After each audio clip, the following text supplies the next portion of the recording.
What happens when the dead refuse to stay dead? Have you ever woken up with dirt under your nails and the stench of rot clinging to your clothes? I have, and that night, at exactly 3 a.m., the church bells started ringing. I walked in, and the corpse was waiting for me.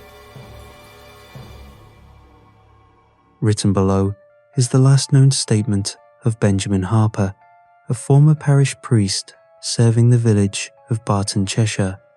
Mr. Harper was relieved of his position by Bishop Gerald Ellison of the Chester Diocese and taken here to Byron House, a home for the mentally disturbed, shortly after suffering an acute episode of hysterical anxiety. There, he came under the direct care of one Dr. George Munro, the head psychiatrist. Mr. Harper's growing insanity is believed to have been triggered by his inability to accept the loss of his close friend and predecessor, Stephen Adams. Following the death of his mentor, Mr. Harper suffered a rapid decline in both his sanity and his faith that ultimately led to his confinement. Mr. Harper's stay in Byron House was, however, brief, as he vanished from his cell not long after this statement was recorded. Through unknown means, he is thought to have overcome the security staff, brutally murdering one of the junior physicians, Dr. Howard Fleming, before making good his escape. The weeks prior to his flight marked some of the most drastic alterations in his demeanor. The house staff would often report that Mr. Harper's mood would shift dramatically and without provocation, particularly during the nighttime hours. Some of the orderlies even refused to work with him, citing a disturbing smirk that would creep across his face, most often as a precursor to his fluctuating moods. In the months that have passed since his disappearance, I've been able to directly confirm several of the less outlandish claims made in his statement. Some of the events described within, however, are simply too fantastical for me to officially stake my reputation on acknowledging. Others are woefully and worryingly repugnant in their authenticity. There is little doubt that Barton is a strange place. Stranger still is the unsettling grip that it has upon some of the village's residents. There is a tangible miasma of superstition and fear that lurks over the village like a blanket of fog. Outsiders may very well scoff at those who put stock in old tales of witches and werewolves, but to many residents of the village, there is little distinction between reality and folklore. I cannot deny that I, despite being a man of science, find the strange history of Barton seductive and even nourishing, as it is for all those who harbor a secret and inescapable appetite for the weird. One need only walk down certain decaying streets in the south end of the village and take note of the odd symbols and signs that the common folk keep over their doors to see that a great many in Barton refuse to let the old ways die. During my time at Byron House, I too have seen things that I cannot fully comprehend or provide reason for. I have treated many long-time Barton residents who firmly believe, with a level of conviction not seen in many conventional religions, that the devil makes his grotto in the shadowed woods that crown the edges of the village. I have decided to share Mr. Harper's account of his growing madness in his own words, in the hopes that many in the scientific community will be able to gain an insight into how and why such episodes of insanity come to fruition and how they can be successfully treated.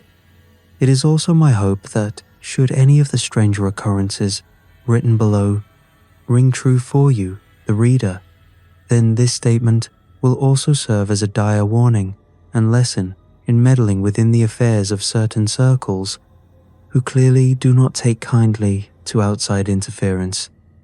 These, then, are the last known words of Benjamin Harper. I don't understand. What more do you want me to say? I have told my story to the police, to the doctors here, and to anyone else who will listen. You have no right to keep me locked up in this place I have committed no crime and caused no harm to anyone, I would still have my freedom and the village its safety had it not been for a lone passerby spotting me in the darkness of the cemetery on that awful night and alerting the police. This whole affair would have been covered up and be done with, and you would have remained blissfully ignorant to my involvement in the matter had those blundering bobbies not interfered. You say I am mad. You may well be right, but if you had come to the same conclusions as I did regarding the fate of my poor friend, I am sure you too would have taken some form of desperate action. No doubt the police report will detail the simple facts of the matter. Without bothering to add the nuances that hold the whole affair together, I'm confident that the report will dryly state that in the early morning of the 5th of December, I, Benjamin Harper, was found in the darkest corner of Barton Parish Cemetery. I was discovered, the report will say, disturbing a suspected burial site, digging up the cold winter earth below an ancient and twisted wych elm tree, beneath which once laid the remains of a wicked and vile occupant.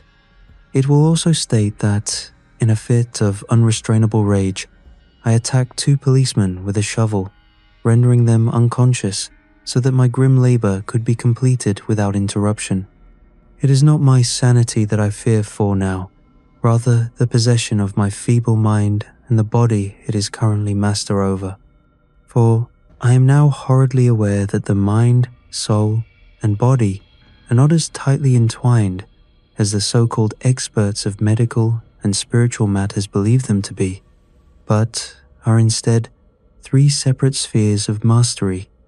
I can only hope that the truth of my tale is fully appreciated before an all too familiar terror is forced upon my mind, for I now wonder if wickedness and insanity are truly mental conditions or some form of spiritual sickness. Can either be inherited, carried in the blood, and passed on to our descendants? Can they transfuse from parents to their children? If so, what other darkness can be inherited, carried along the roots of our family history? Is it possible that sin itself can plunge endlessly in the crimson rapids of our ancestors' veins, biding its time, patiently waiting for the chance to emerge within the next generation? I confess to you, gentlemen, that I am uncertain as to the authenticity of what I am about to tell you. The terrible truth is that, ever since I came to Byron House, I cannot recall if what happened was but a dream. Even now, I cannot say with any certainty that I am awake, or simply dreaming that I am awake. The boundary between reality and hallucination is a frail shroud indeed, and who can say from which side of the curtain any of us is truly peeking?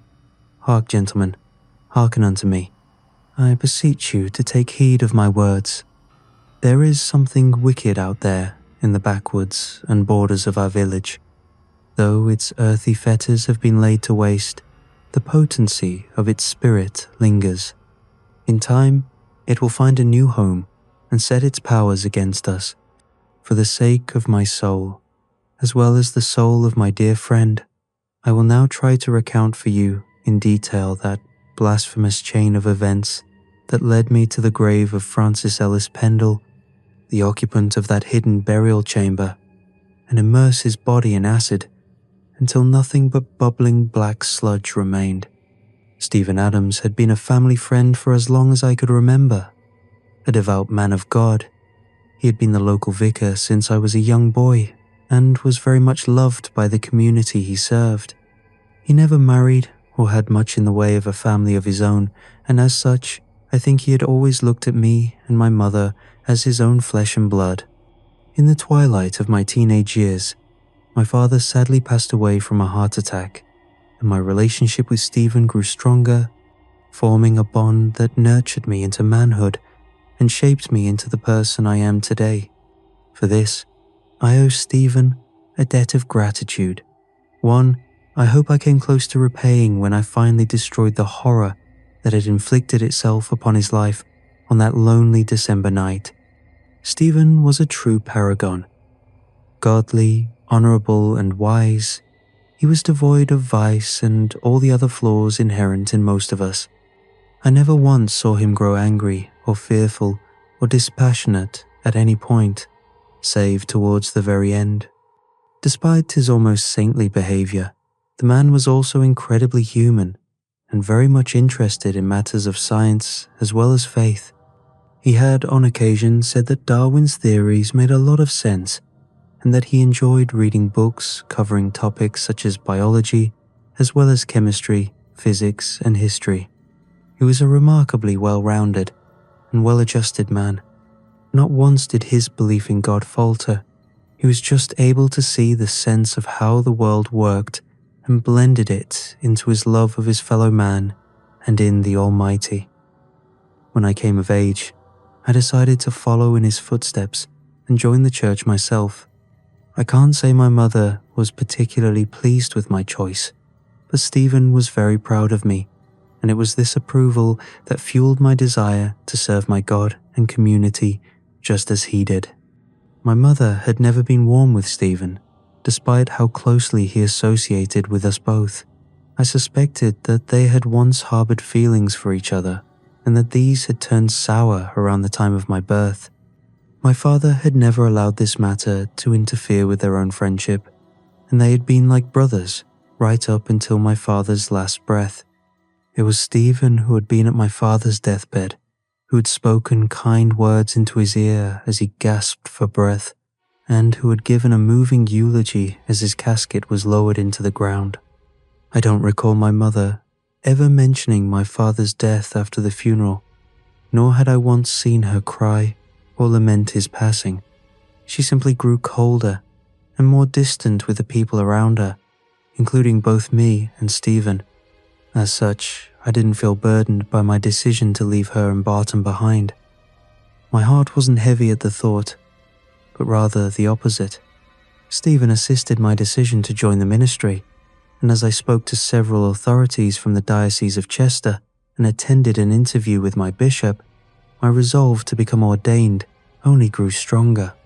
By the time I had secured my place at the Theological College in Worcestershire, my mother had slowly come to terms with my choice, but I never received her blessing or encouragement for treading the path I was determined to embark upon.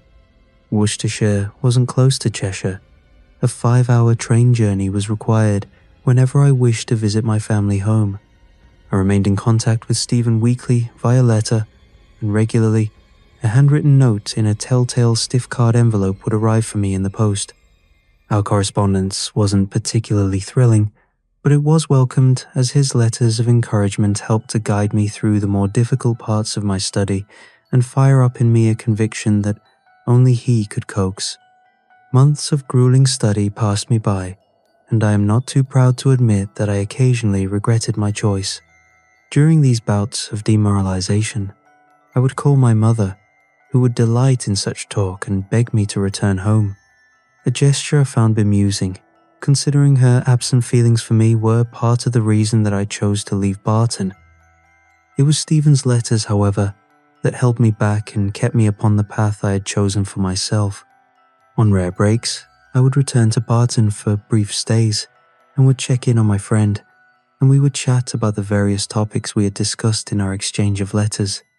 Stephen's main areas of interests had changed drastically in the months I had been gone, and he was now ferociously researching local Cheshire history, in particular our folklore and other esoteric matters, the details of which were lost on me.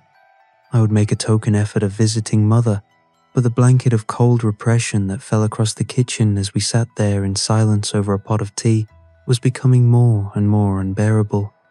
Once or twice, I felt as if she wanted to tell me something, but she would stop herself before anything significant left her lips, and she would instead inquire sarcastically as to Stephen's well-being before reaffirming her objection towards my study.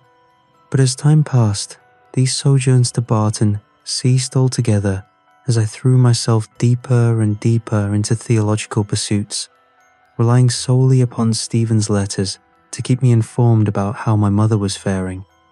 It had been some weeks before I noticed a gradual change to my routine that piqued my interest in matters beyond my own affairs.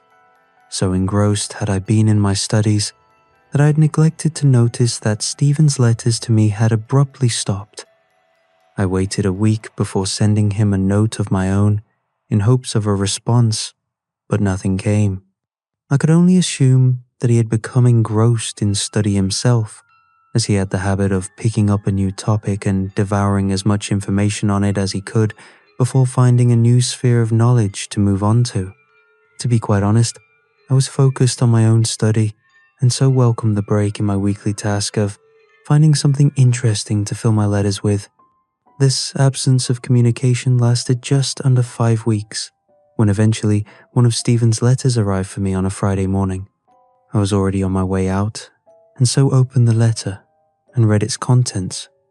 Whilst walking to the local parish I was helping to curate at, dodging traffic and pedestrians alike, I read the note and folded it into my pocket, determined to pen my reply as soon as time permitted. As best as my memory serves me, the much-delayed letter read as follows. Benjamin, firstly, let me apologize for my lack of communication with you over the past few weeks. I have, as you may have figured out for yourself, stumbled upon a fascinating area of Cheshire history that our own parish was directly involved in some 2 centuries ago. Now, I understand that this is hardly an excuse for neglecting you, and I sincerely apologize if my absence has caused you any worry. Please read on, and I shall attempt to explain. I have been investigating our parish's history, and in doing so, come across an obscure piece of information that points to a witch trial taking place within our community well after the Witchcraft Act of 1735 had forbidden all forms of necromancy and sorcery from being punishable crimes. How scandalous! To think that our dear community of Barton was involved in some sordid affair well after such matters had ceased to be acknowledged by the Crown. Details are sketchy, but it seems much of the affair was conducted in secret and many later records destroyed in order to prevent the facts surrounding it from ever resurfacing. Now, here comes the really intriguing part. The individual tried and executed for practicing witchcraft is none other than a distant relative of mine on my mother's side, one Francis Ellis Pendle. This is how I was able to unearth certain details, as they have been sat in my family's records for over a century. The whole matter has me deeply excited, and I am currently waiting on several sources to provide me with information on various subjects, but I believe I am close to worming out the truth. I have reason to believe that this ancestor is buried right here in the parish cemetery.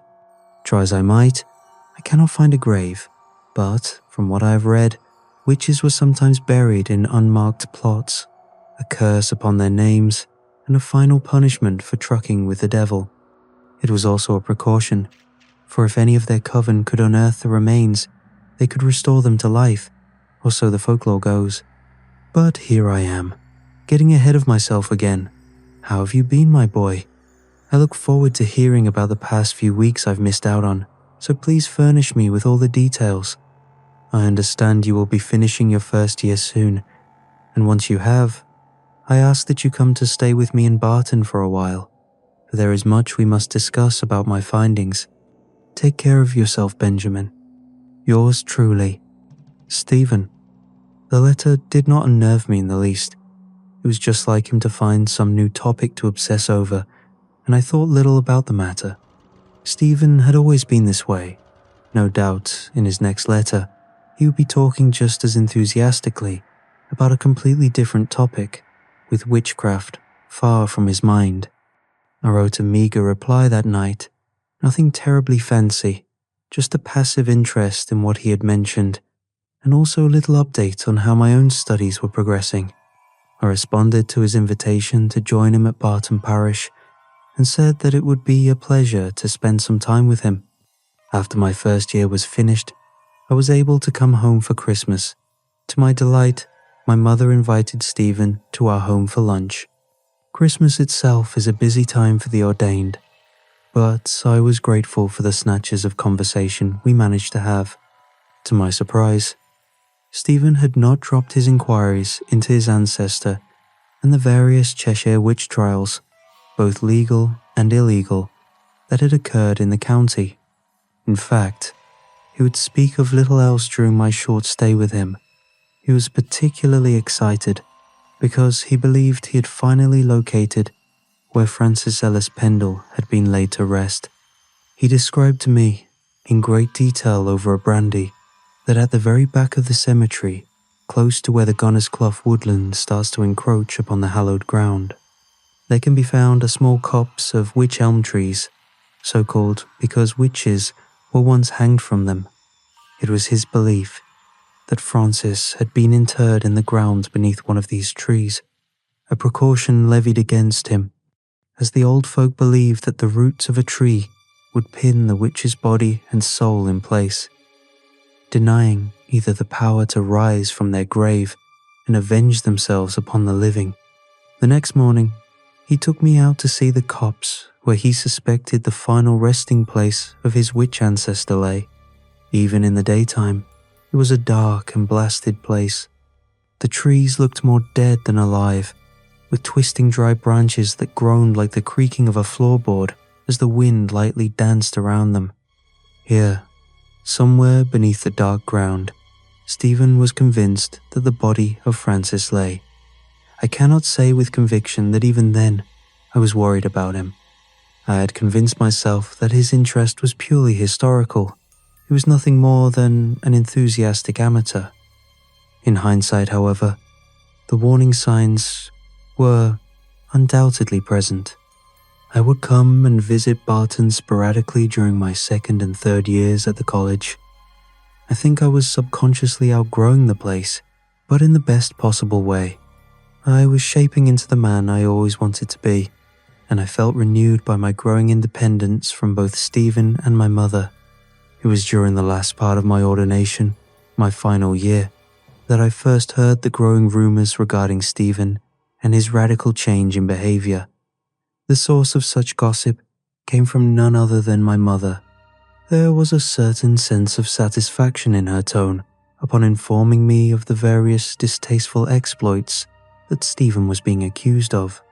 He was now apparently drinking heavily and had been spotted meeting with certain unsavory types after dark. Strange visitors had been seen in the cemetery, always at night.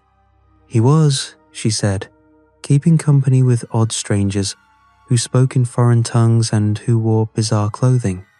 Loud, violent behavior in the middle of the night was becoming a regular occurrence for his neighbors, as voices were heard emanating from the church house at all hours.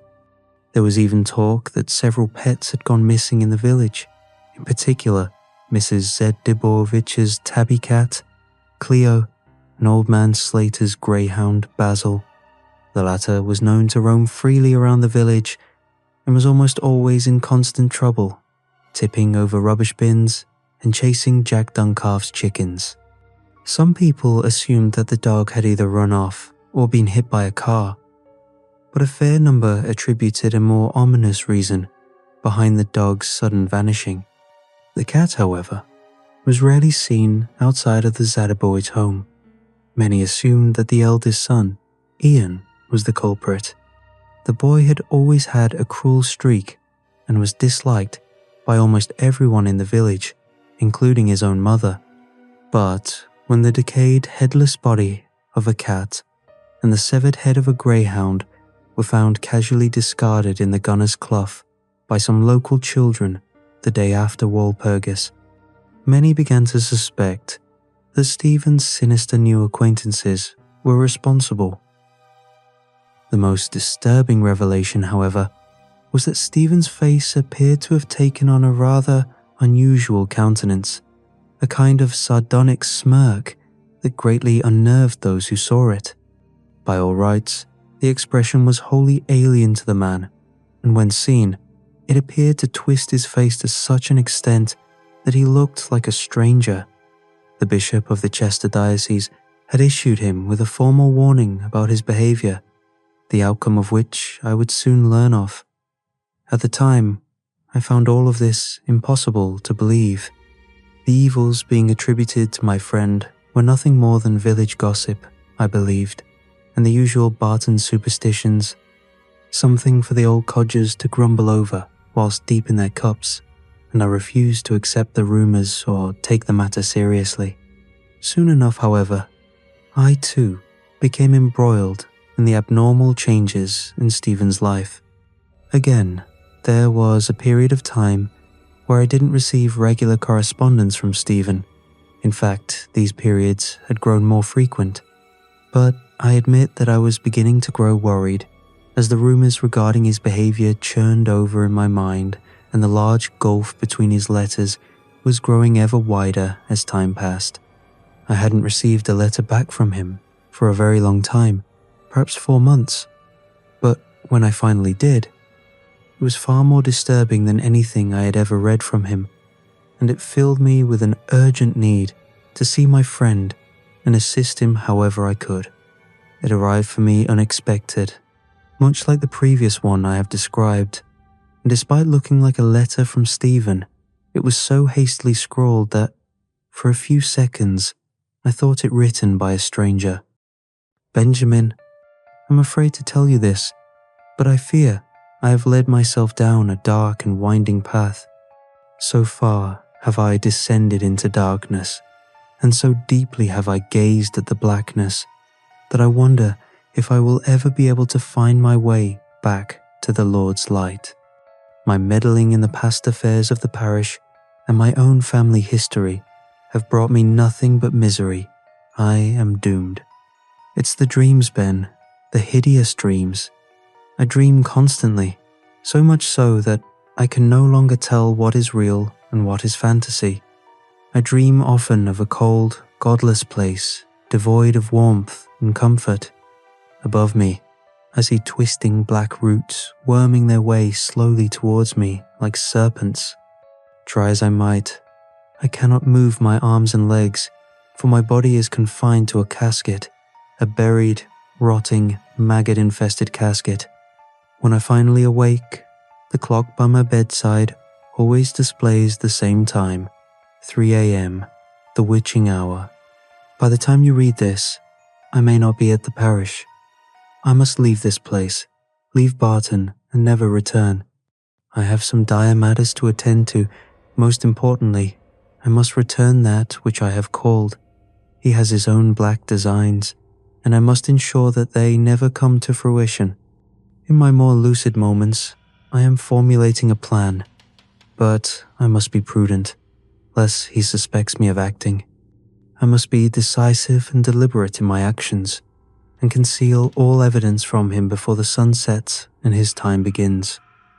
He has his means, that is beyond doubt, but I also have mine. I know of certain antique formulas and signs that can ward off his spirit, potent as it may be. Once I am sure that this evil is returned to the cold ground, his remains must be destroyed. Fire is no good. It will leave too much intact. It must be something stronger, something that will obliterate him until there is nothing left. I will then take my leave. I have already spoken with the bishop, and we both agree that you are ready to take my place, Ben. May you be a better guide to the people of this parish than I. Ben, if I fail in my endeavours, I can offer you only this warning. Fear that which lurks beneath the witch tree. Do not invite it in, for it will make for itself a home within you, and through you work its black magic. It will invoke those who lurk at the threshold, those unnameable blasphemies from the great outside, and then, my friend, we are all ruined. God bless you, Stephen. To say that this letter disturbed me greatly would be a gross understatement. I had never known my friend to be so worried or panicked over anything in his life, and yet here he was, telling me that his very soul was in jeopardy. I spoke with my superiors at the college, but I did not show them the note Stephen had sent me. I feared that should anyone else read the note, they would question his sanity, and that might put into motion a whole course of events regrettable to the man's already frayed reputation. No, best I speak to him first and get to the root of the issue. A few days later, I was on a train and bound home for Barton. I disembarked at the nearby Eastwich station and caught a rickety old bus into the village, arriving around midday, and hastily made my way in the direction of the parish church. Several locals recognized me, and I had to pause momentarily for a few quick exchanges before resuming my journey. I did my best not to look panicked and to keep my gait to an acceptable stride as I gave each passerby my time, but deep inside, I was overcome with a crippling dread that only increased as I neared my destination. When at last I arrived at the church gates, I found them closed but not barred. Pushing their heavy iron frame inwards, I walked past the small stone fountain, which was bone dry and not flowing with the gentle trickling sound that usually welcomed visitors. The surrounding benches that crowned the fountain were empty, as was the entire churchyard and cemetery. I couldn't help but notice the serene, yet disturbing quiet of the place as I headed straight for the church doors, which were worryingly locked. I looked around, puzzled. Stephen should have been inside and getting ready for the evening service. I picked up my bags and made my way around the church and towards the small residence at the back where Stephen lived. The front door, like that of the church, was locked. The curtains were open, and I peeked inside, but could see no signs of life. I then did a quick tour of the perimeter, knocking and calling on every door and window before returning to the front. I assured myself that there must be a perfectly mundane excuse for him not being present at the church, and mused that maybe he was out picking up provisions from Littler's store on Townfield Lane. The relief of such a normal explanation was abruptly shattered, however, by the gruff and familiar voice of a man barking out to me from the direction of the cemetery. "Vicar's gone, Ben, and I don't suppose he's coming back any time soon." I cocked my head in the direction of the voice and called out, my words feebly battling the expanding gusts of wind that were coalescing piles of brown autumn leaves, causing them to dance around the dry, grey fountain behind me. "Is that you, Ted?" I called out, already knowing the answer to my question. To meet my reply, the tall and wiry frame of old Ted Quilt slowly emerged from behind a large headstone. He had a small shovel in one hand and was no doubt tending to the earth around the cemetery, just as he had for as long as I could recall. Despite the autumn chill, he wiped sweat from his brow and waved at me before picking up his tools. As he made his way towards me, his long white hair and beard billowing in the wind, I could not banish thoughts of the old pagan gods from my mind. With his towering height and wizened, but friendly old face, he reminded me of Woden, the chieftain of the gods and leader of the dreaded wild hunt from the old Saxon legends. "Sorry, Ben. Didn't scare you, did I? I heard you come in. Well, I heard the gate clang. Figured I'd let you look around before speaking up." "No, it's quite all right, Ted," I replied. "What did you mean just now, that Stephen was gone and wouldn't be coming back?" "Best if you come inside, boy," he said solemnly. "The vicar left me some instructions for you and the keys to his house. Come on, I'll make us some tea." He rested one of his giant hands on my shoulder. "I won't lie to you, Ben. I've got some queer things to tell you." With that, he pulled the front door key from the back of his tattered trousers and unlocked the front door of Stephen's house, causing the lock to make a heavy clunking sound as the door opened ajar. He entered, and I followed behind, still confused as to what I could have missed in the time since I last heard from Stephen. Ted immediately headed for the kitchen, where, true to his word, he put on a pot of tea and then sat down to roll himself a cigarette whilst waiting for the tea to brew. "Hungry?" he turned to ask me, scraping his tongue across the cigarette's paper skin and gesturing to some biscuits on a nearby plate. "Later, perhaps," I replied with a weak smile. The smell of the brewing tea filled the room and offered me a little comfort. Stephen had always appreciated a strong tea. I placed my bags down and looked around the room. It was exactly how I remembered it, untouched and impeccably clean, as was Stephen's fancy. Ted looked quite out of place in such an uncluttered arena. With his wild beard and dirt-stained clothing, he didn't say anything to me, engrossed as he was in his cigarette rolling, which caused me to grow a little impatient with the man. "Look, if something has happened to Stephen, you have to let me know quickly, Ted. What is it?" He proceeded to pour 2 cups of tea, and after passing one along with a small jug of milk, he struck a match and lit his cigarette before leaning back in his chair and sighing, "There isn't an easy way to say this, Ben, so I'll just come out with it. Stephen has left the parish. His ways, shall we say, over the last few months have been unnerving many of the parishioners, and the bishop felt it was in everyone's best interest that he takes his leave, at least for a few months." I nodded, not so much in agreement, but simply out of shock. I reached into my pocket and pulled out the last 2 letters Stephen had sent me and handed them over to Ted, who placed his cup on the table and took them into his huge hands without saying a word. He stroked his snow-white beard, whilst intermittently nodding and sighing as he flitted from page to page, occasionally rereading a section and then nodding once more. Once finished, he handed them back to me, picked up his cup and took a sip, straining the brown liquid through his beard. "Do these letters mean anything to you?" I asked. "A little," he said. He was talking about that bloody witchcraft business an awful lot.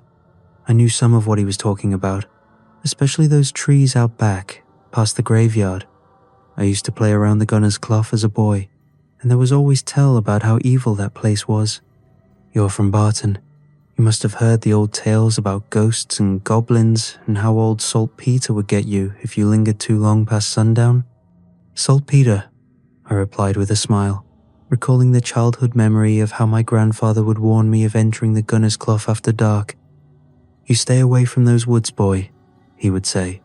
"Saltpeter, Salty Pete, some call him. On 3 legs he goes. He'll trick you into the woods using the voice of someone you know." "That's just an old wives' tale, Ted," I finally replied. Stephen would never have taken such talk seriously, imps and witches familiars. It's just childish superstition. "Well, I can't argue with you there, Ben," he said, taking another sip of his tea.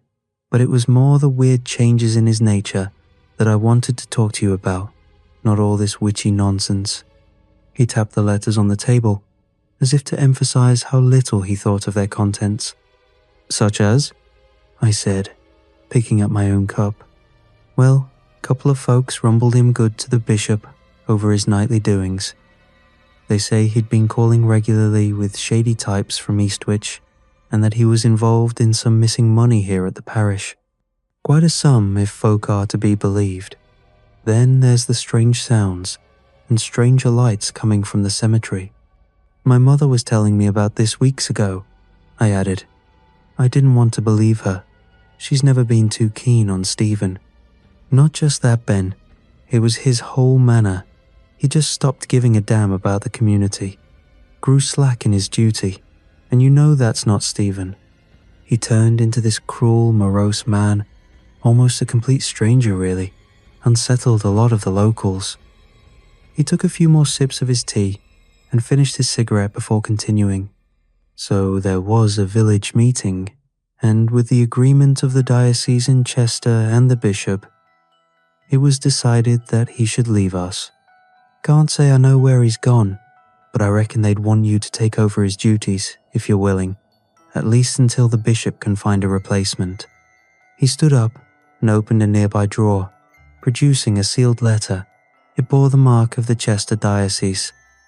Opening it, its contents confirmed what Ted was hinting at. I didn't know what to say. I was supposed to start my tenure as a curate under Stephen, not become the village vicar. "Why didn't Bishop Ellison speak to me directly about this?" I said. Ted simply shrugged, before continuing. "There's something else you should know, Ben. You brace yourself, because what I have to say next is going to upset you." I stiffened my back in response and allowed him to continue. "Some believe that Stephen may be dead." I opened my mouth to reply, but he raised his hand. "Let me finish. I said some believe he may be dead, but that doesn't make it so. Nonetheless, no one has heard hide nor hair of him since he left." Phil Crouch heard a rumor that a man who looked just like Stephen had been spotted down by the locks a few nights ago. You know, the ones on the river, down past the canal that runs through Blackcroft. He was ranting and raving, Stephen that is, almost as if he was having a quarrel with himself. Well, Phil says he came out to see what the fuss was, and he swears hands down that he saw Stephen throw himself into the locks. He told the local bobbies about what he's seen, but they couldn't find anything amiss. I thought you should know, lest you hear it from someone else in less favorable terms. I felt my world come crashing down around me. This was too much for me to absorb at once. Every man, be he a saint or a sinner, has his share of faults, but to hear of these developments, coupled with the last letter Stephen had sent me, and the news that he may have killed himself, not to mention the expectation that I should take his place at the parish. "I'll need time to think about this, Ted," I said, standing up slowly. He nodded and finished his drink before standing himself. "I understand," he replied. "Look, no one is expecting you to hold a service or anything. The whole village knows the situation, and I just think they and the council are glad to have you here. You won't have to perform any public services, not until you are good and ready at least. No doubt a replacement will be found before too long. And try not to worry too much about what Phil Crouch says. You know him, stupefied with drink half the time. I'm sure Stephen is fine. He's probably just taking the time he needs." He pointed to the keys on the table. "These are yours, until it's all sorted out. Look, I best get back to work out there. If you need me, just say so. But I hope you'll stay." Patting me on the shoulder, Ted left, leaving me sat alone in the kitchen. My mind was ablaze with confusion and doubt. Just what chaos had I returned to? It took no small amount of time for me to settle into the house. I avoided going into town at all costs and only received the minimal amount of visitors, many of which were only at my door seeking gossip. I quickly dismissed the worst of them and focused instead on the genuine well-wishers and sympathizers, of which there was depressingly few. Apart from Ted, the only person I spoke to regularly was my mother, who was less than supportive with the whole matter and only offered a few snipes about the man I had come to think of as my father. I spent the rest of my time in the church, taking care of daily chores and wandering around the cemetery, where I would occasionally bump into Ted and have a short, pleasant, though sterile conversation about the weather before moving on. The days were growing colder, and I would frequently bring him hot tea and food, as he worked relentlessly on maintaining the church grounds, especially those close to where the feral brambles of the gunner's clough constantly encroached. He wasn't bad company by any means, but as the days turned into weeks, we found less and less to talk about. I also kept in constant contact with Bishop Ellison, who offered me all the support he could in running the parish. He was confident that a replacement for Stephen would be found quickly, but was very sensitive about discussing it in detail, knowing just how close he had been to me. It was during one of these many daily excursions around the churchyard that I decided to revisit the wych elm trees that Stephen had once shown me. I had explored most of the large open cemetery and decided to walk around the far back end which borders with the gunner's clough. I cannot state with any clear conviction what had possessed me to walk along that lonesome and lonely stretch of graveyard, crammed as it was with crumbling tombstones, the names of their occupants long since worn away by the passage of time. In the shade of those large forsaken trees, there rested some of the oldest and most decrepit headstones in the whole cemetery. Many of them leaned at steep angles, and some had toppled over entirely, their surfaces now home to moss and lichen. I passed each in turn, trying in vain to make out the names and dates that had been washed away by the relentless rain of northwest England, until I came across the wych elm trees once more. Nestled at the very back of the copse, deep in the shadows of a particularly diseased-looking tree, I could see a patch of ground that appeared to have been freshly excavated. I made my way closer and stood in front of it, noticing that a small carved stone had been half submerged in the recently disturbed soil. It was green and furry with moss. I bent down and I ran my hand around it and found the clumps of moss growing upon its surface easy enough to pull off. Beneath the vegetation, I could spy that there was an inscription and a date chiseled into the sandstone underneath where the moss had preserved it. Here lies Francis Ellis Pendle, beloved by the devil, unforgotten by his disciples, 1,751 ad. The carving was undoubtedly old, and despite the protection afforded to it by the moss, it was still eroded and worn away in parts. As I pulled the stone out of the earth, I noticed a newer, fresher-looking carving on the back.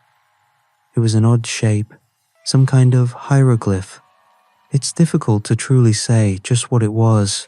It appeared somewhat similar to a pagan pentagram, but the lines were broken, resulting in a series of independent points, in the middle of which there sat what looked like a lozenge-shaped eye.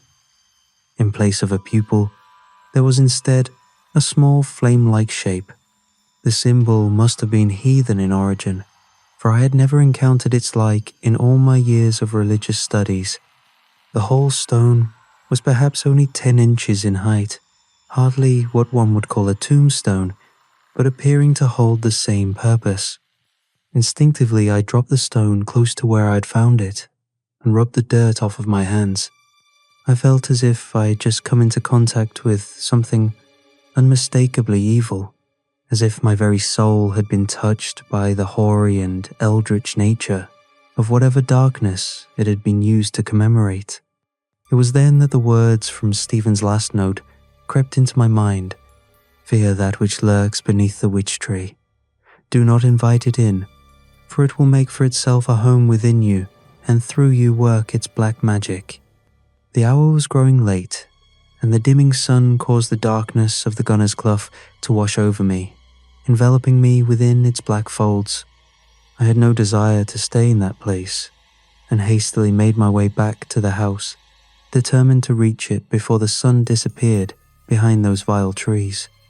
Once inside, I breathed a sigh of relief and then set about preparing myself a supper of some toast and fresh tea. Try as I might, I could not banish the warning from Stephen's letter.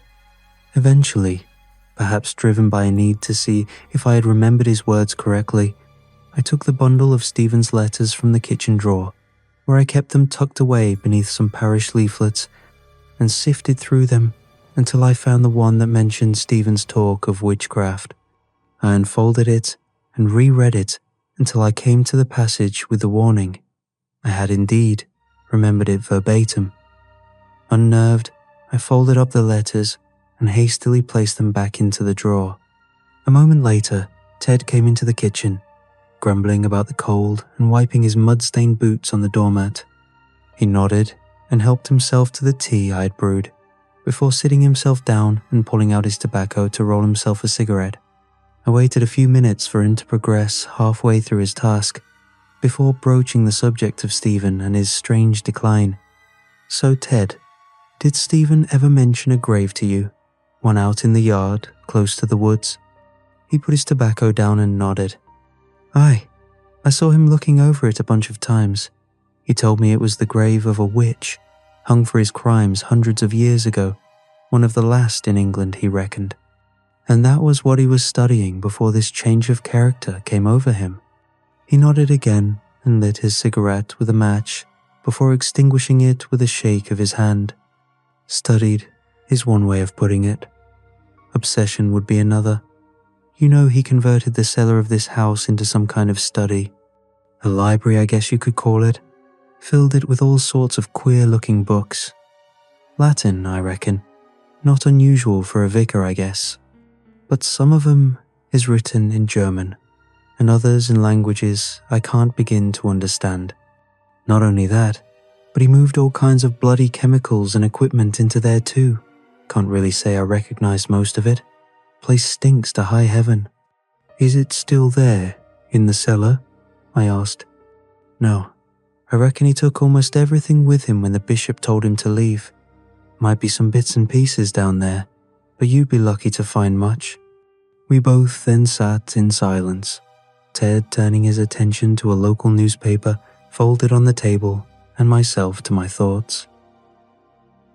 The next day, acting largely upon a hunch, I contacted the Eastwich College and asked to speak to their head, who turned out to be a rather jovial man called Lee Humphrey, who was all too happy to answer any and all of my questions. Over the phone, he confirmed a suspicion of mine that he and Stephen had had some mild correspondence concerning lab equipment and various chemicals, compounds, and acids. He reeled off several overly long and complex names, oblivious to the fact that I was totally ignorant of what he was speaking. I thanked him and hung up the phone, a few more pieces of the puzzle slotting into place in my mind. The distance between them, however, was too great to form a larger, cohesive picture. Witchcraft and science, chemistry and an obsession with a 200-year-old hidden grave. How did they connect? Determined to uncover more, I decided to visit the library Stephen had set up and then dismantled during that time we were separated. The entrance to the cellar was in the kitchen, behind a narrow door that I first presumed to have been a broom cupboard. It concealed a flight of cold stone steps that led to a distinctly dank and musty underground room.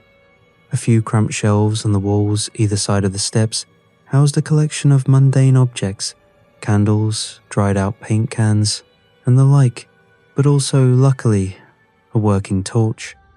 I took the latter and switched it on as I descended the steps. The cellar wasn't very far down, but the low ceiling above the steps was frighteningly claustrophobic, and I was forced to cock my head to the side to avoid banging it on the wooden beams.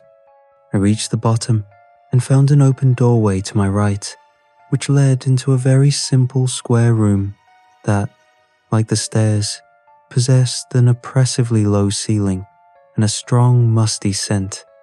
I entered the cellar, relying upon the feeble cone of sickly yellow light emanating from the torch to make out any firm details from the malaise of murky darkness beyond. A large, rotting wooden table served as a centerpiece for the room, and there were rows of badly handmade shelves lining the back wall, sagging and leaning at odd angles. The shelves were mostly barren, but there was evidence in the dust that a large collection of books had once stood here, and a bare steel skeleton of chemistry equipment, and a few empty bottles sat on the desk. As I moved the light around, it reflected off several large bottles on another shelf to my right. Large, thick, almost barrel-like. Most were full of clear yellow liquids. Others were nut brown oil in color. A few were marked with hastily scrawled labels that read Royal Water. Beyond the collection of chemicals, there was a door that appeared to lead out of the cellar. This confused me, for I could not recall any outside entrance that led to the cellar beneath the house. The door itself looked ancient, with its rusted bolt and handle barely holding on to the crumbling wood to which they were both crudely nailed into.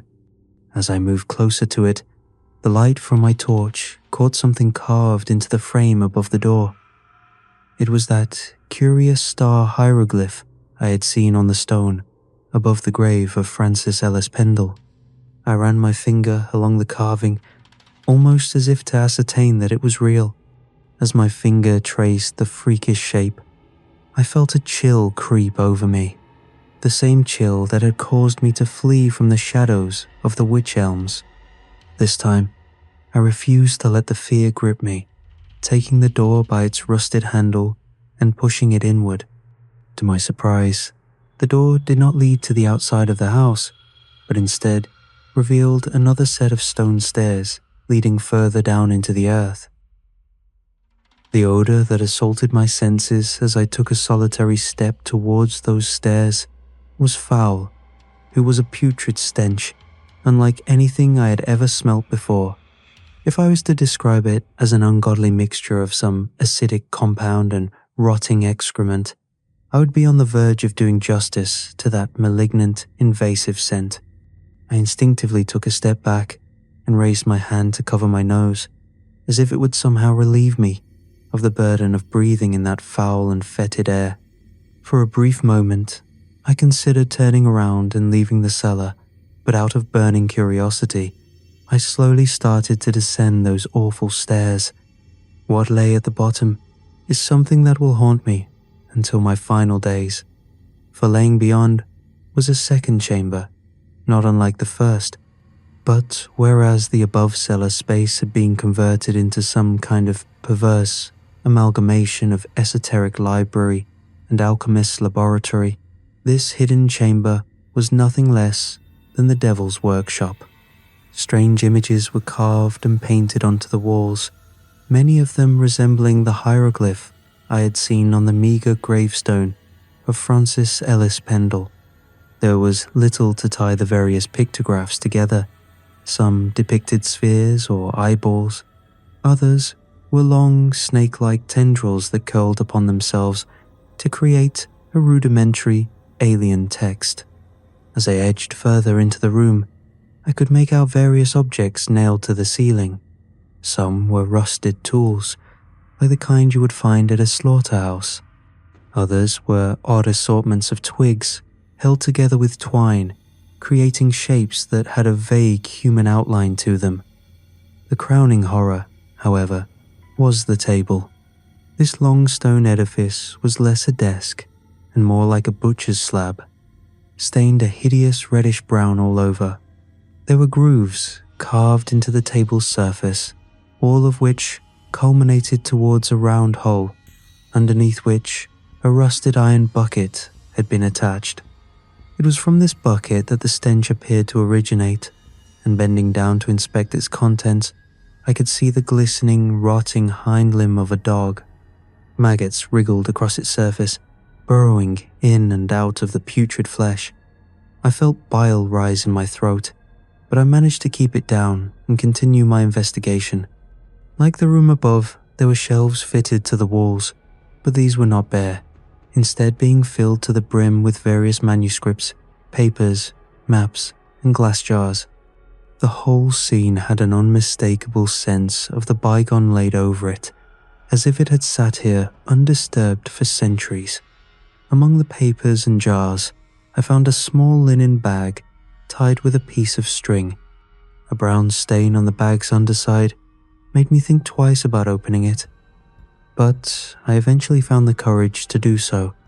Inside were numerous small white objects that looked like tiny stones, but upon tipping the contents out and inspecting them with the torch, I found to my horror that they were children's teeth. By this time, the smell was becoming unbearable, and I had no wish to linger further. Deciding to abandon my investigation, I spied a small frayed notebook left on the right-hand corner of what I now thought of as a vivisectionist table. For whatever reason I could not then fathom, the curious woodblock image on the front must have caught my eye, and I picked the book up and tucked it into my jacket before making my way back to the sanity of the house above. I immediately removed my jacket and threw it onto the kitchen table, disgusted that the terrible stench from below had somehow attached itself to me like a parasite. I then methodically opened all the windows of the house, hoping that the chill air would purify the hideous odor that had made a nest for itself in my nostrils. Tired, my poor mind swirling from the revelations of that hypogean realm, I eventually collapsed onto my bed and succumbed to exhaustion. I cannot say how long I had been slumbering when the first of those terrible dreams came to me. My sense of time had been grossly warped by my exploration in the cellar, but it must have been quite sudden, as the sun was still in the sky when I finally jolted awake. my pillow wet with sweat. It is impossible for me to tell if the dreams were brought on by Stephen's final letters, or if that hidden chamber below the house had awoken something macabre and unwelcome in my imagination. I found myself standing within the cemetery outside, only it was different. The land around me was sparser, with fewer tombstones jutting out of the soft, mossy ground. The gunner's cloth lay before me, its outline far more feral and foreboding than it had any right to be. The sky above me was a blackened abyss, punctured by thousands of twinkling stars that glittered and gleamed from the great beyond. The fat silver moon slowly crept above the tree line, casting its pale white light upon the cemetery, causing long, deep shadows to detach from the headstones and crawl upon the ground towards me. I took a few steps back, but they still found me, chilling me as they swept over my feet, legs, and body. Then, out of the tangled briars he came, hopping and gambolling out of the brambles, the awful form of Saltpeter. On 3 legs he danced, the sleek body of a greyhound, upon the neck of which there leaned and swayed the head of a cat. His eyes were milky orbs, faintly illuminated like phosphorus toadstools. From his feline jaws there dripped a reddish, clear syrup that hissed as it hit the sanctified ground of the graveyard. He momentarily ceased his insistent frolicking to scratch himself, but I could see that it was his missing back leg that was attempting the impossible task, a raw, bloody stump that gesticulated feebly towards the source of his irritation. Then, beyond the twitching imp, I could see another figure, a man. Even at this distance, I could make out the repulsive details of his form. He was tall and thin, his long, slender fingers like twigs. His lengthy nose and sunken eyes were clearly visible through the cemetery gloom. Worst of all, a sardonic and wolfish grin lay stretched across his face. There was a hunger in that smirk, a deep and terrible burning hunger. Then Saltpeter ceased his scratching, and in a hollow voice that somehow sounded like my mother's, spoke these words: "Laden marzipan, and all manner of baked treats for you. We have seed cakes and toffee apples, all that your heart desires. Come with me into the forest, and I will show you delights beyond your dreams." I felt myself being pulled towards those honeyed words. All the while the tall, sinister man said nothing, only grinning at me from beneath his wide-brimmed hat. "I can't," I stuttered. "It's dark, and my mother will want me home for supper." "Supper," replied Saltpeter, his rotting pale tongue licking across his chops. "Oh, we shall have supper, won't we, master?" The imp then looked up towards the terrible man, who stayed silent while nodding his head in agreement. I tried once more to turn away, but my feet were spellbound, marching me towards what I knew to be my demise. "Mother," I cried out. "Mother, please, I am scared." The terrible man laughed as Saltpeter rubbed himself upon his master's blood-stained breeches, a wheezing purr emanating from his twisted form. "Mother," I cried once more, the words mercifully pulling me back from the precipice of my dreaming madness. "Mother," I whimpered, awake now and once more in my bed. To say that the dream, the nightmare, had unnerved me would be a lie. In fact, it was all I could think of for the next few days. I did not dare to sleep again on that first day, and instead plied myself with the strong Turkish coffee that Stephen had kept hidden away for special guests. When I finally did succumb to sleep the next day, my dreams were less vivid and mercifully brief. I felt the presence of Saltpeter and the terrible man on several occasions, but managed to awaken myself before they could make themselves known. I also dreamt often of the gunner's clough and of the outright copse of wych elm trees that lay beyond. The manuscript I had taken from the hidden cellar chamber lay forgotten on the kitchen table during this haunted time, until by chance a week or so later, I happened to find it beneath a small pile of local newspapers that Ted had been collecting. I was once again taken aback by the grotesque, demoniacal woodblock printing on the front of the manuscript.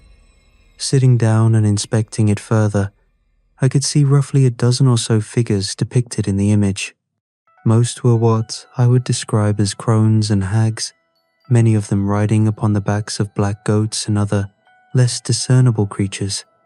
Various furtive, demoniac characters were also shown, some of them dancing and copulating with the crones in disgusting detail. Around them were various smaller figures. I guess you would call them imps or familiars of varying anatomy. Many of the figures were oddly named, the text appearing next to them to be what I took for some form of early English, queer titles such as Pewwacket, Grizzle Greedygut, and Peak in the Crown. But one of the odious creatures had a name next to its image that caused my heart to jump in my chest for a moment. The image was that of a three-legged hound bearing the head of a cat. Next to the beast lay the words Salte Peter. I paused for a moment, images of that terrible nightmare playing out in my mind like a perverse pantomime. I glanced back at the yellowed manuscript. There was no title on the front, so I slowly peeled back the first page, and there, printed in bold black, lay the words, the Sussex manuscript, Cultus Maleficarum. No author or date appeared anywhere in the front or back of the manuscript, but as I flicked through, it opened on a section roughly half of the way through. This particular chapter must have been referenced many times, for the manuscript almost appeared to want to open at this point. I glanced down and saw the title, Calling Upon Thy Black Imp. It almost looked like something out of a cookbook, a repulsive recipe that was half profane culinary instruction and half magical incantation.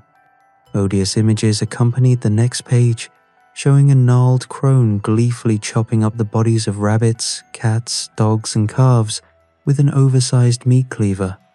I decided to put the manuscript in the kitchen drawer next to Stephen's letters, and did my best to banish its foul images from my mind.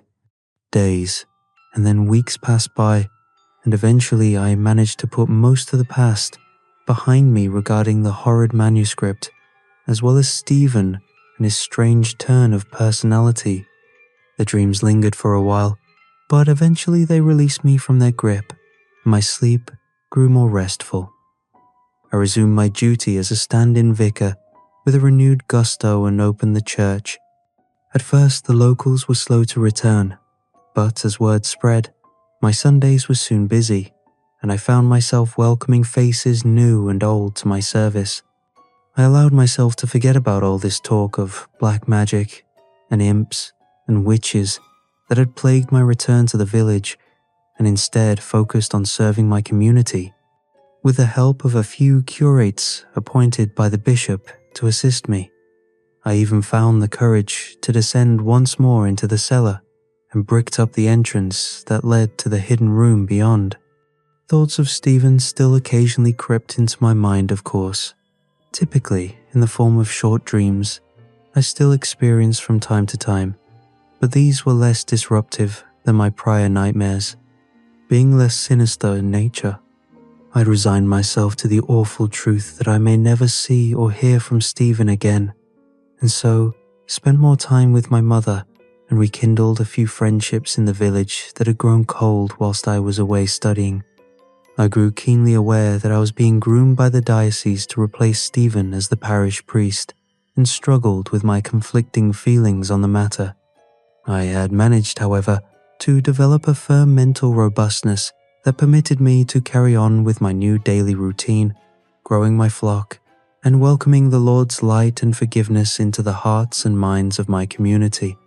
Sadly, this period of respite would abruptly end with an event that was singular in its horror and absurdity. It was an event that at a certain time in my life I would have welcomed wholeheartedly, but now it was one that filled me with an inescapable, cold dread. For the first time since returning to Barton, I finally received word from Stephen, a note that plunged my mind back into madness. The letter was from Stephen, but this wasn't obvious to me immediately. as it lacked not only the hallmarks of his handwriting, but also that of any normal, sane human being. The writing was a mere scribble, childish and scratchy. The cramped script appeared as if it had been fighting with itself as it spilled onto the page in a vain effort to form some kind of discernible legibility. The paper itself was also odd. It appeared to have been torn from a book, as the printed stamp, "Property of Barton Library," appeared on the opposite side.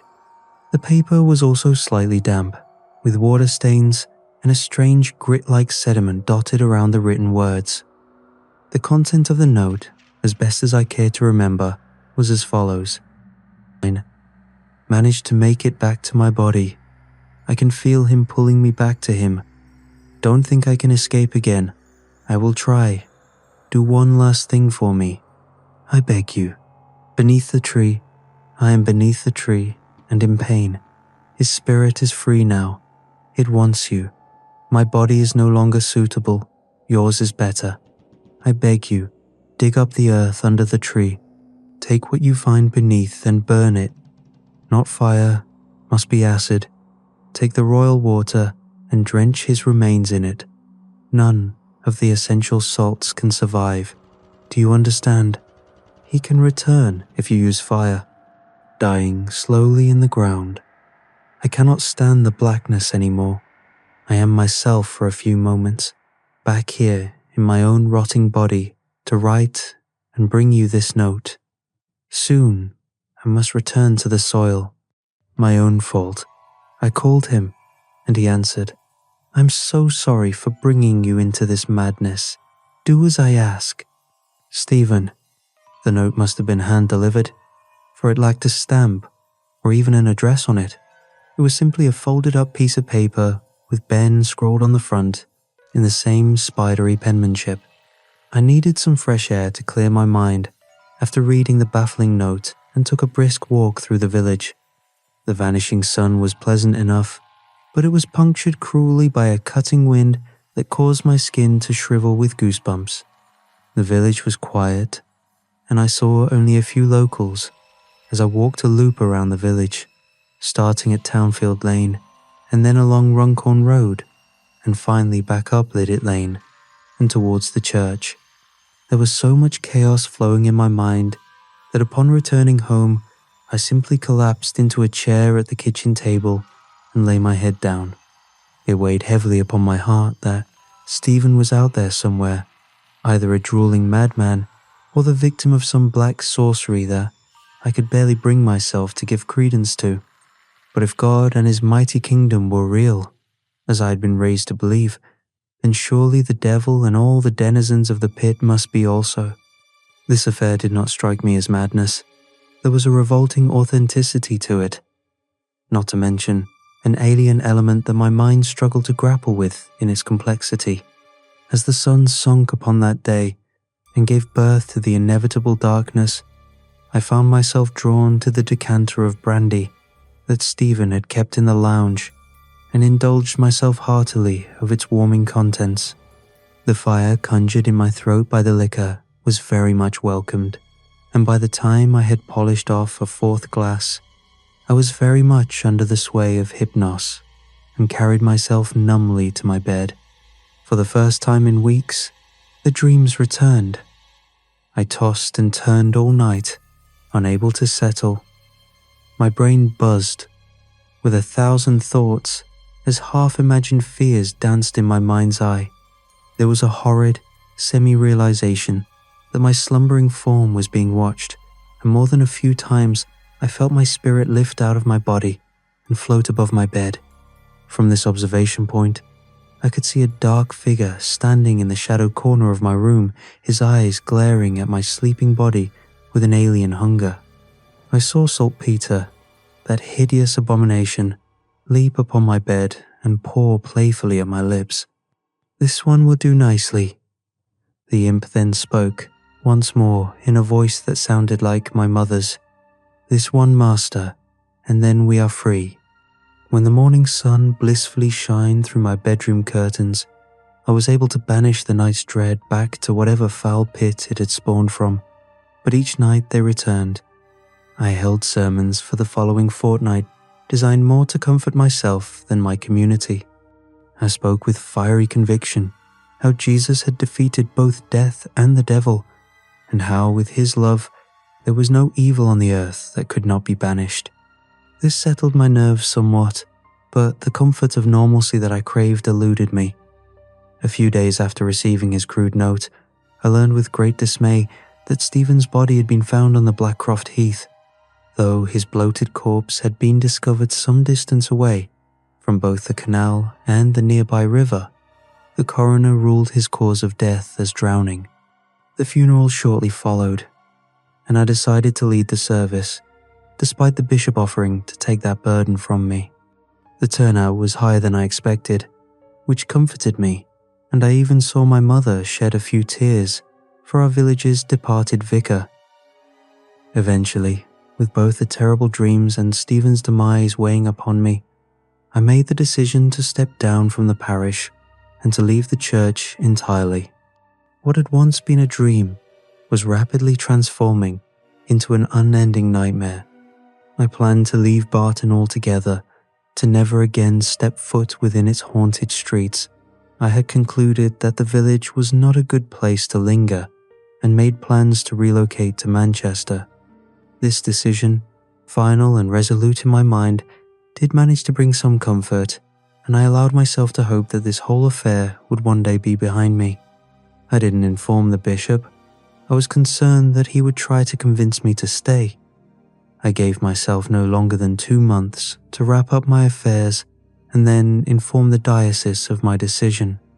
As fate would have it, that decision, along with many others, was stolen from me on that awful night that was to come.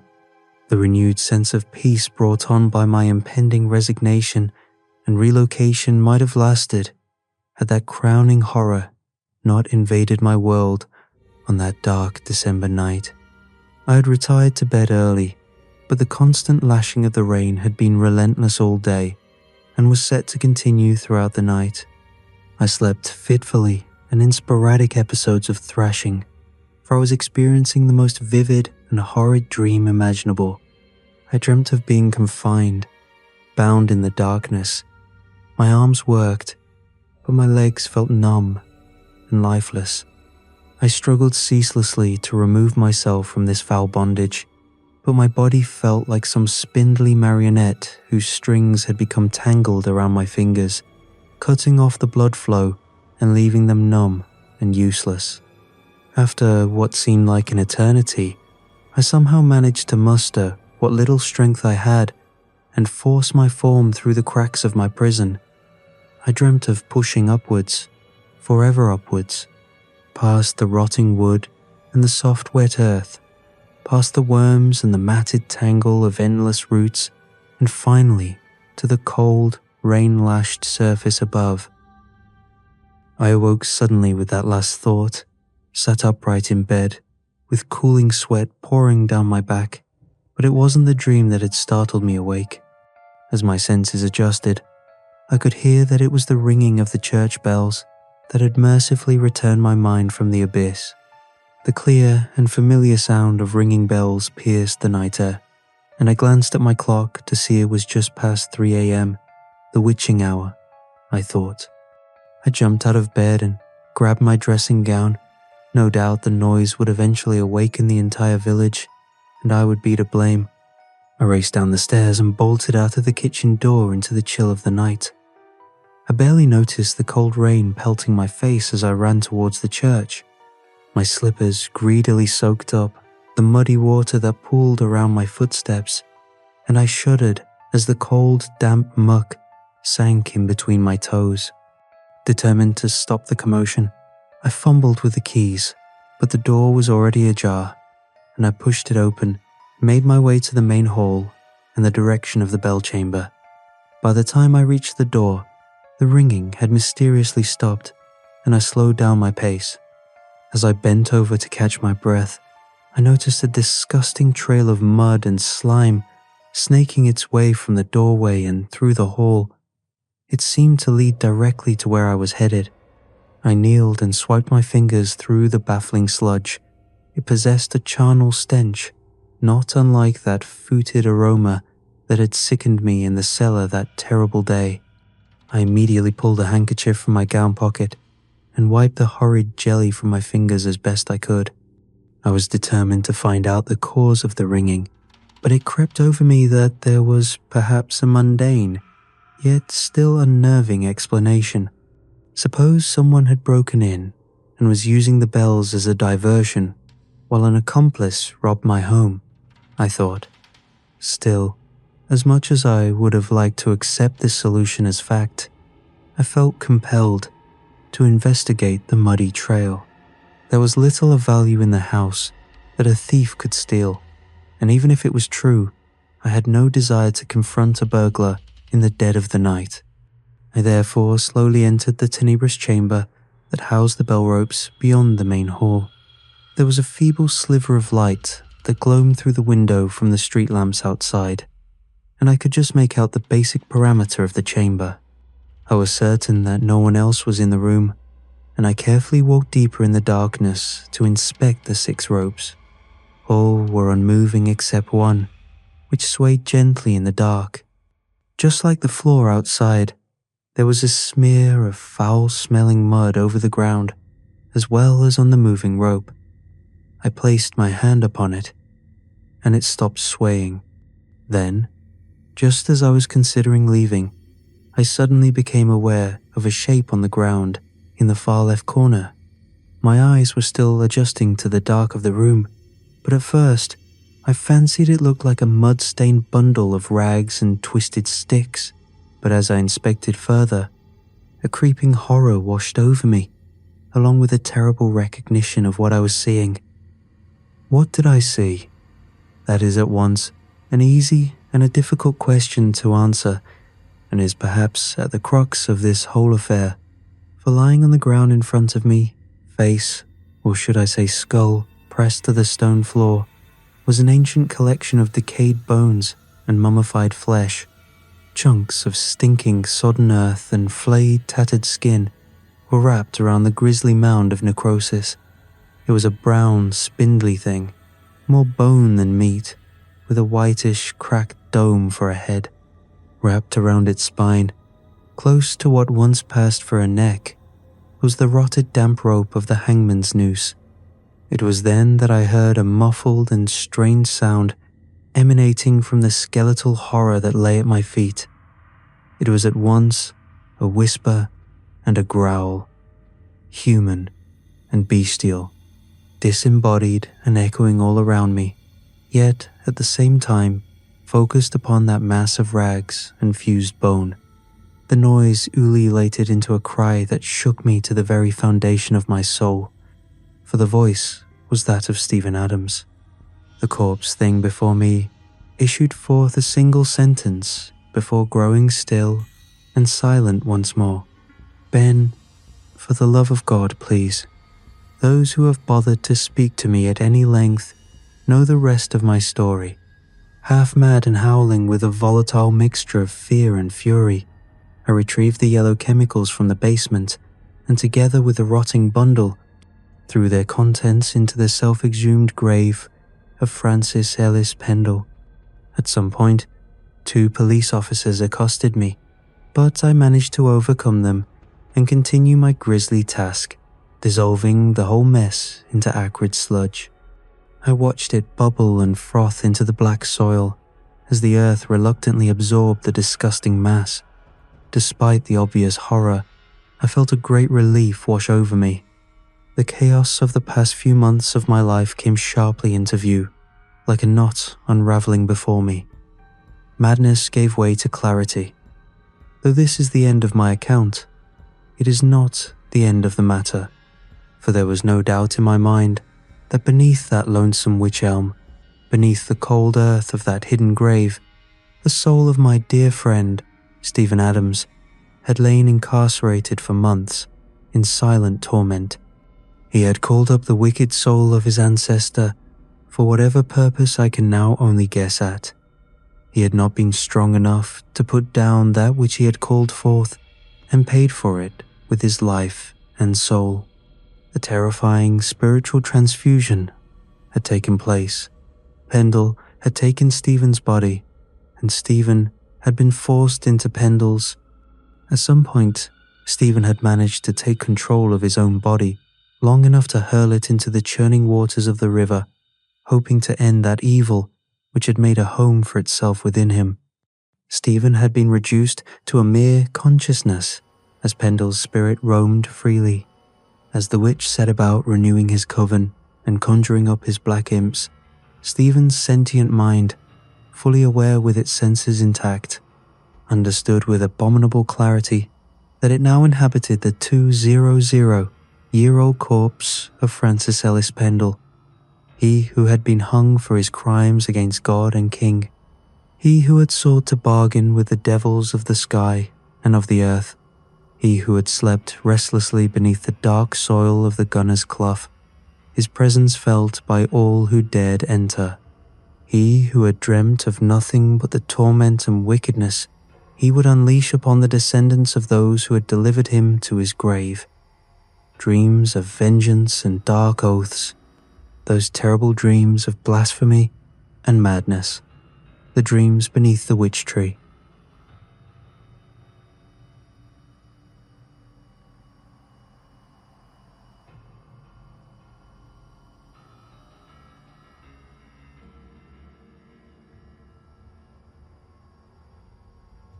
What do you think truly happened to Benjamin Harper? Was it madness, possession, or something far darker lurking beneath the witch tree? Share your theories below. We're dying to hear them.